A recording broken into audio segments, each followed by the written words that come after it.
ये हमारा अध्यात्म का अनुभव की बात है। नहीं तो क्या कर दिया जाए जिससे आप बच सकते हो? सोचो आपको क्या मिल जाए? एक ऐसा शब्द बोल दो जिससे आप निर्भय, निश्चिंत और निःशोक हो सकते हैं। एक बोलो कि ये मिल जाए तो मैं बिल्कुल निश्चिंत हो जाऊंगा और आज से कोई कामना नहीं करूंगा। बोलो, कोई एक बात बोलो। नहीं बोल सकते। आज हमारे बच्चों में बहुत जल्दी इतना सोचने की क्षमता आ गई है कि अब तो यार जीवन किस काम का। कहीं कोई ब्लैकमेल कर रहा तो जीवन, अरे हमें लड़ना है। ये जो बच्चा बोल रहा है कि हम भयभीत हो जाते हैं, हम शोकित हो जाते हैं, हम आगे, ये नकारात्मक सोच ही तो है। क्यों है? क्योंकि आधार नहीं है।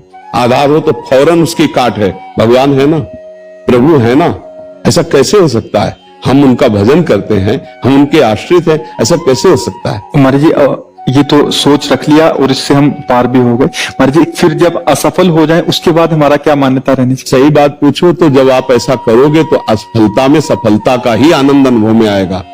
सकारात्मक सोच ही जीवन का सुख है। नहीं तो दुख और सुख और जय और पराजय ये टिकाऊ नहीं है। जैसे दिन टिकाऊ नहीं है, ऐसे रात टिकाऊ नहीं, ऐसे सुख टिकाऊ नहीं है, ऐसे दुख टिकाऊ नहीं। कोई सदैव विजयी नहीं रहता, कोई सदैव हारता नहीं, कोई सदैव सुखी नहीं रहता, कोई सदैव दुखी नहीं रहता। ये क्रम चलता रहता है। दुख के अवसर पर हमें हमारे विचार बचाते हैं हमको। अभी हम अपने विचार में अपने को बीमार मान ले तो हम कल से आने लायक नहीं रहेंगे। ध्यान रखना, हम आज अब भी नहीं मानते कि हम बीमार हैं। तो हमारी निगेटिव सोच जो है ये बिना भजन के नहीं जाएगी। और अगर ये बनी रही तो अरबों रुपया हो, खूब बड़ा पद हो, पति, व्यवस्था, पत्नी, सब कुछ हो, लेकिन नकारात्मक सोच तुम्हें चैन से नहीं रहने देगी।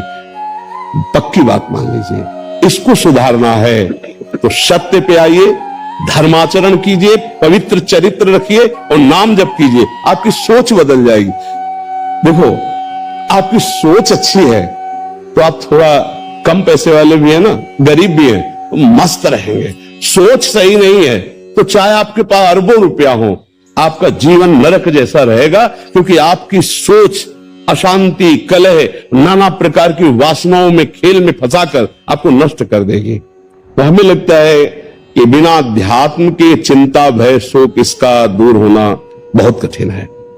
नाम जप करो, चरित्र पावन रखो। आज प्रायः चरित्र को हम नहीं सुरक्षित रख रहे हैं। ये समझ लीजिए कि चरित्रवान के पास ऐश्वर्य चरण चुनता है। चरित्रहीन चाहे आप जितना धन एकत्रित कर ले, शांति और सुख का अनुभव नहीं कर सकते। अब ये बात शास्त्र की और संतों की मानना स्वीकार करो तो अभी आनंद की अनुभूति हो जाए। हमारा चरित्र देखो, हम राम चरित्र गाते हैं। राम जी रघुवंश में प्रकट हुए और रावण उत्तम कुल कुलस्त करनाती, ब्रह्मणत्व उत्तम कुल कुलस्त करनाती, लेकिन चरित्रहीन हो गया तो राक्षस कहा गया। समझ रहे? चरित्र गाते हैं हम, राम चरित्र गाते हैं। मां केवल अंतर है, नहीं वही बड़ी रा उसमें भी लगी हुई है। रा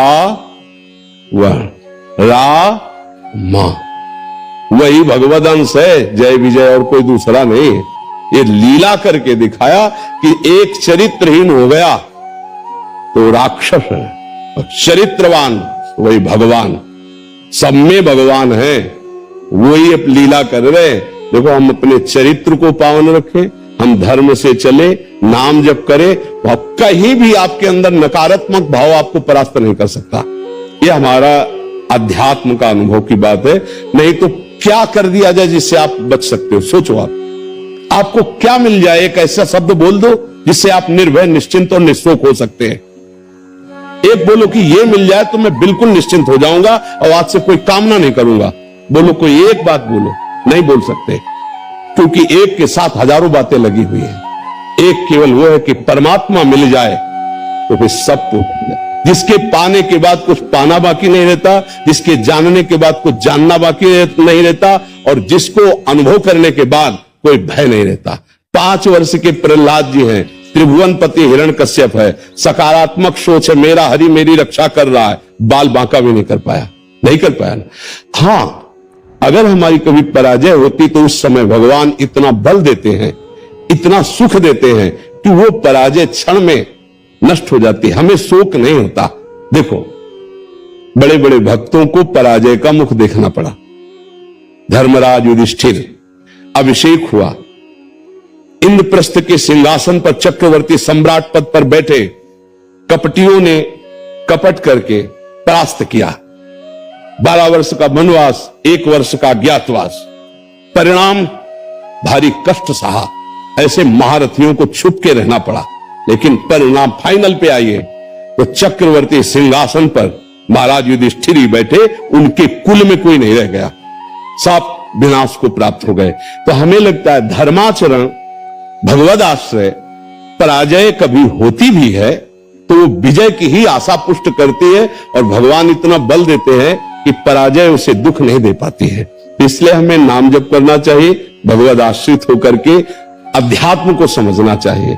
आज हमारे नवीन बच्चे अध्यात्म को नहीं समझ रहे, तो बड़ी आचरण में बड़ी अपवित्रता आ चुकी है। आप देख लीजिए कैसे कैसे गंदे अपने जीवन को इन अवगुणों से युक्त कर लिया गया, व्यसन, व्यभिचार।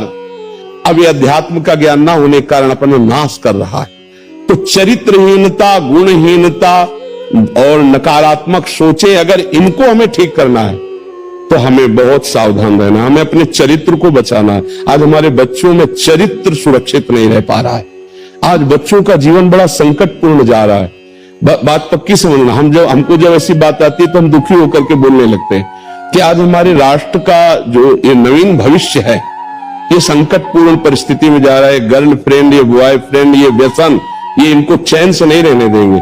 नवीन अवस्था के बच्चे हैं, जब गंदे आचरणों में फंस जाते हैं, अब उनको ब्लैकमेल किया जाता है। वो अपने माँ बाप से बता नहीं सकते कि दूसरे से कहने घुटते रहते हैं, और अगर ज्यादा घुटन आ गई तो अपने आप को। तो इसलिए हमें लगता है अध्यात्म को समझा जाए और नाम जप करते हुए चरित्र पावन रखा जाए। आपका इसमें कोई संशय? हाँ, आप अच्छे आचरण वाले बने, खूब नाम जप करें और धैर्यपूर्वक विश्वास रखें कि भगवान मेरे साथ है।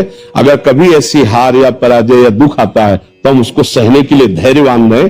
हम उसमें इतना निगेटिव न सोच जाए कि हमारा जीवन से ही निराशा हो जाए। आज हमारे बच्चों में बहुत जल्दी इतना सोचने की क्षमता आ गई है, अब तो यार जीवन किस काम का। कहीं कोई ब्लैकमेल कर रहा तो जीवन, अरे हमें लड़ना है।